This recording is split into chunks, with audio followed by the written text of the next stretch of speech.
Olá, pessoal! Sejam muito bem-vindos à nossa primeira aula. Hoje a gente vai embarcar numa jornada que, olha, é literalmente o alicerce de tudo que vocês vão estudar daqui para frente na teologia. Nós vamos mergulhar fundo na base da bibliologia.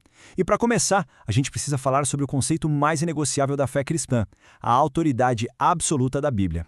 Vamos entender exatamente como a voz do Criador chegou até nós e por que ela tem a palavra final. Preparados? E para organizar a nossa mente hoje, a nossa análise vai passar por 5 pontos cruciais. 1. Revelação. 2. Inspiração. 3. O cânon sagrado. 4. A disputa entre autoridade e tradição. E, por fim, o número 5, o testemunho do Espírito. Cadernos apostos? Bora lá então. Certo? Ponto número 1. Revelação. Deus se faz conhecido. A gente começa a nossa aula com uma verdadeira explosão de energia cósmica. Sabe, antes de qualquer palavra ser escrita no papel, Deus já se comunicava numa escala gigantesca universal. É o que a gente chama na teologia de revelação geral, ou revelação natural. E olha só o que diz o Salmo 19, versículo 1. Os céus proclamam a glória de Deus, e o firmamento anuncia a obra das suas mãos. É como se fosse um letreiro gigante, sabe? A própria criação material, desde o nosso Sol até a menor das estrelas, está ali funcionando como um testemunho visual e permanente do poder e da majestade de Deus. E isso se conecta de um jeito muito interessante com o que o apóstolo Paulo escreveu.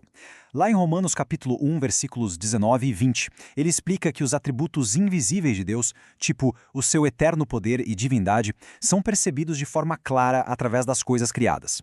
Então, qual é a grande sacada aqui para a nossa turma? Essa revelação natural torna a humanidade inteira moralmente responsável. Basicamente, o ser humano fica indesculpável. Mas, preste atenção neste detalhe vital. A gente precisa ter muito claro que essa revelação natural, sozinha, não é suficiente para a salvação, porque ela não mostra o caminho da redenção em Cristo. Ela só aponta que existe um Criador. O que nos leva direto para a parte 2, inspiração plenária e verbal. Então, a gente sai dessa escala cósmica da natureza e entra na precisão milimétrica da palavra escrita. Para a gente conhecer os planos de Deus para a nossa salvação, entra em cena a revelação especial. E o motor que faz isso acontecer é a inspiração bíblica. Um dos conceitos mais fundamentais que vocês precisam dominar hoje é a inspiração plenária. O texto de 2 Timóteo 3,16 diz que toda a Escritura é inspirada por Deus. E plenária quer dizer exatamente isso, exatidão total. De Gênesis até Apocalipse, a Bíblia inteira foi totalmente soprada por Deus.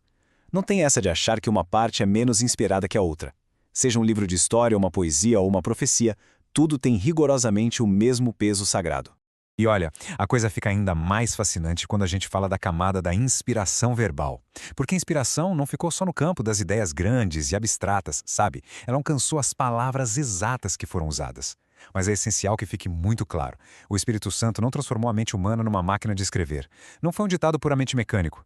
A beleza enorme desse processo é que Deus usou de forma brilhante o vocabulário, o intelecto e os estilos literários únicos de cada autor para registrar a verdade sem nenhum erro. É incrível, né? Bom, avançando para o número 3, reconhecimento do cânon sagrado. Agora a gente muda um pouco o foco para a história. A gente sai da inspiração e vai para o momento de reunir esses textos. Como a igreja primitiva conseguiu de fato reconhecer quais textos eram sagrados? É uma pergunta super crítica para a nossa aula, não acham? A gente fica se perguntando como uma instituição humana conseguiu lidar com mensagens divinas para formar a Bíblia que a gente tem na mão. A chave aqui é entender que a igreja não criou a autoridade do cânon, ela apenas descobriu uma autoridade que já estava lá. E para não ter nenhuma dúvida, a igreja daquela época usou critérios extremamente rigorosos. O primeirão da lista, e de longe o mais importante, foi a apostolicidade. Ou seja, o texto precisava ter um vínculo direto com um apóstolo ou com um colaborador imediato de um deles. Depois vinha a ortodoxia. O livro precisava estar em perfeita harmonia com a fé que os apóstolos já ensinavam. E o terceiro teste era a aceitação universal por parte das comunidades cristãs da época. Imagina só a vastidão geográfica disso. Esses textos não ficaram trancados numa gaveta em uma única cidade. Eles circularam amplamente por todo o mundo conhecido.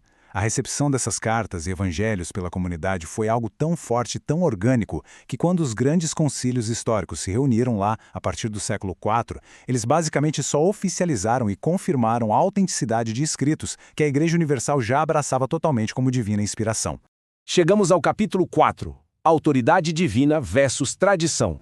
Aqui a gente entra no grande choque da história cristã. É a grande dualidade da nossa teologia, o embate monumental que definiu a Reforma. De um lado, a gente tem a autoridade divina da Bíblia, que é uma autoridade absolutamente intrínseca. O que isso quer dizer na prática? Que ela tem a palavra final, poder normativo, porque vem de Deus e ponto. Do outro lado do ringue, a gente tem as tradições humanas e as próprias estruturas da igreja. Essa autoridade da igreja é apenas derivada e sempre subordinada à Bíblia. Tradições humanas podem falhar, a palavra de Deus nunca. Então, tudo isso que a gente viu até agora deságua naquele princípio famosíssimo do sola escritura. A Bíblia é a nossa única regra infalível de fé e de prática. É a igreja que se submete à escritura e não o contrário. E como novos alunos de teologia, vocês precisam aprender desde já a rejeitar de imediato as tradições cegas, as emoções do momento ou até o nosso próprio raciocínio autônomo quando eles tentam se colocar acima do texto sagrado.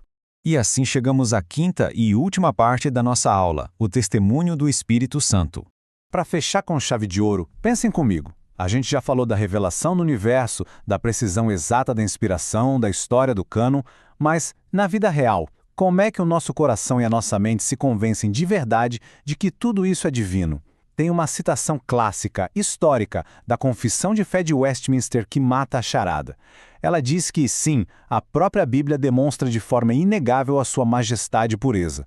Mas a nossa certeza absoluta, a nossa plena persuasão de que ela é a verdade infalível, provém exclusivamente da operação interna do Espírito Santo. Sem essa iluminação do Espírito trabalhando no nosso coração junto com a palavra, ninguém consegue se convencer totalmente. E com isso, a gente encerra a nossa primeira análise. Mas eu não vou deixar vocês irem embora sem um desafio bem prático. Agora que a base teórica e histórica foi firmada, a pergunta que fica martelando para todos nós, como futuros teólogos, é a seguinte: como é que nós vamos nos submeter de forma intencional a essa autoridade suprema da Bíblia nos nossos estudos, no nosso ministério e na nossa vida diária a partir de hoje? Fica aí essa reflexão contundente para vocês irem digerindo enquanto a gente se prepara com muita expectativa para os próximos tópicos do nosso curso. Um abraço e até lá!